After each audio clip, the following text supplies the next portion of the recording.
కాక మొన్న ఇస్కాన్ భక్తులు తమిళనాడులో రైల్లో శ్రీరంగం వెళ్తూ భజన చేస్తుంటే వాడు పోలీసు వాడు భజన చేయకూడదు న్యూసెన్స్ అన్నాడు. రోజుకి 5 సార్లు వినబడితే ఒక్క హిందూ అయినా ఇది మాకు న్యూసెన్స్ అని చెప్పాడా? ఎందుకు వినాలి? మొన్న గాలిపటాలు ఎగరేస్తుంటే గుజరాత్ లో మైకులో చెప్తున్నాడు వాడు, ఇలా గాలిపటాలు ఎగరేయడం వాళ్ళ మతానికి వ్యతిరేకం. మైకులో చెప్తున్నాడు. ఈ దేశానికి సంబంధం లేని మతాలు, ఈ దేశానికి సంబంధం లేనటువంటి మాఫియాలు ఈ దేశం మీద యుద్ధం చేస్తున్న ఈ దేశంలో ఉంది. మనం దేవాలయానికి వెళ్తే డబ్బులు కట్టాలి, టికెట్లు కొనుక్కోవాలి, లాబీకిలు చేయాలి, వాటిని వీటిని బతిమాలుకోవాలి. కానీ మన దరిద్రం, వాడెవడో ఈ దేశ నాశనానికి పనిచేసే మతాల్లో పుట్టిన వాడికి మనం హుండీల్లో డబ్బులు ఇవ్వాలా, మన ట్యాక్స్ పేయర్స్ డబ్బులు ఇవ్వాలా? ఎందుకంటే దరిద్రం ఉందా? ఎక్కడైనా మీరు గమనించండి, ప్రశ్నించండి, పరిశీలించండి, ఆలోచించండి, స్పందించండి, ధర్మంగా జీవించండి. అబద్ధంతో పార్టీల కోసమో, కులం కోసమో, ధనం కోసమో, పేరు కోసమో జీవించకండి.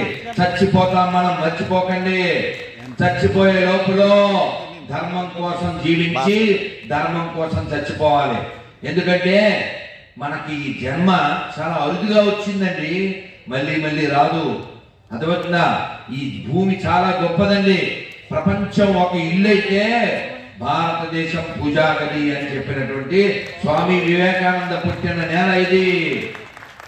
కందుకూరి వీరేశలింగం గారు పుట్టిన నేల ఇది. డొక్కా సీతమ్మ గారు పుట్టిన నేల ఇది. వీరం వీరరాజు గారు పుట్టిన నేల ఇది. అల్లూరు సీతారామ గారు పుట్టిన నేల ఇది. కవులు గాయకులు నిస్వార్థ నాయకులకే నెలవైనది భూమి అమ్మ అభయముచే. రెండోయి రండి మన సంఘానికి, దండలేతము దండిగా జననికి. 3 లోకాల ముచ్చటైన తల్లి, వేడుకోనోళ్ళనో చేతి తల్లి.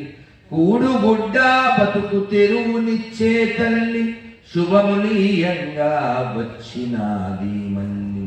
ఎక్కడైనా ఎప్పుడైనా చరిత్రలో 1000 సంవత్సరాలు వెనక్కి వెళ్ళండి, ఏ హిందూ అయినా, ఏ హిందూ రాజైనా ఇతర దేశాల మీదకి వెళ్ళడం, ఇతర మతాల మీదకి వెళ్ళడం, ఇతర ప్రార్థనాలయాలు కూల్చడం, ఆక్రమించడం ఎప్పుడైనా చేశామా?